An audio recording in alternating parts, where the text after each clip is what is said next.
Hi, Washington tour guide Rick Snider talking about 5 things you must see at the Smithsonian museums. Listen, I have people all the time ask me, what should I go see? That's a pretty wide open question. Do you like art? Do you like history? Do you like space? Whatever. But in general, let's talk about it. I'm actually working on a book, 101 Things to See at the Smithsonian's. I picked 5 out for you generally. I think you'll really like. Number 1, the moon rock at the Air and Space Museum. Okay, this is from not Earth. There's nowhere else hardly you're going to see something like this. It's a rock from something up in the sky, from the moon. It's pretty cool. It came back on the Apollo missions.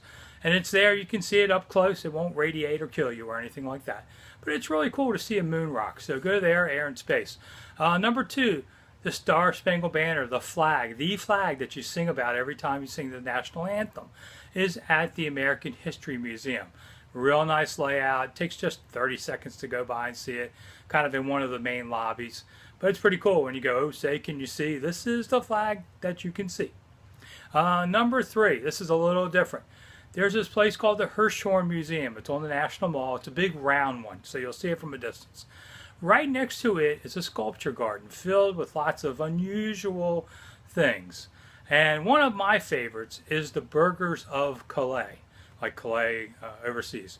And it's a statue of these 5 men who were like town elders being let out in chains because in the 1300s a British king basically starved the city into submission and said at the end, instead of punishing everybody, send out your elders with the keys to the city. And these dudes are all being hauled off in chains thinking they're going to be executed, which they were. And so they weren't real happy. So it's a very, emotional piece to look at. And then the king ended up pardoning them so they didn't get killed in the end. So it worked out for everybody. But the Burghers of Calais is a really great piece by Rodin, who you probably have heard of. I've at least heard that one. I don't know much, but I've heard of him.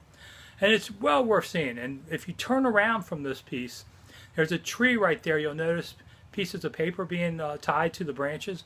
That's called the whispering tree that Yoko Ono paid for and sponsors. And people write wishes and tie them to the tree. So, maybe you wish those poor guys at the Burghers of Calais did okay. But it's definitely something to look at too. Number 4, there's an elephant in the main lobby of the Natural History Museum. I saw this thing when I was first 5 years old. So let's just say it's been a while since that thing's been there.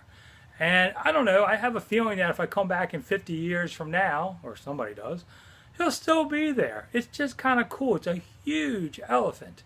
Something to see. Natural history is full of really great wonders. It's good for the kids. That seems to be their favorite. It's one of the most popular museums in the world. So well worth going to see. There's something for everybody there. But the kids especially do like the Natural History of Smithsonian. There you go, I said it that way. Finally, number 5, let's go over to the art museums, the National Gallery of Art West Wing.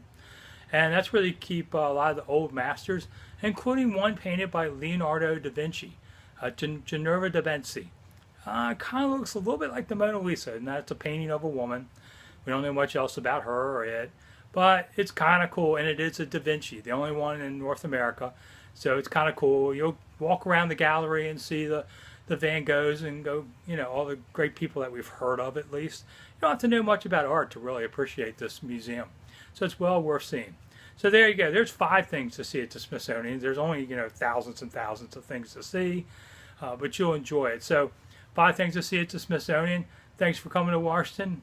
I'm tour guide Rick Snider, and hope to see you here in my hometown when you come by. Thanks for coming.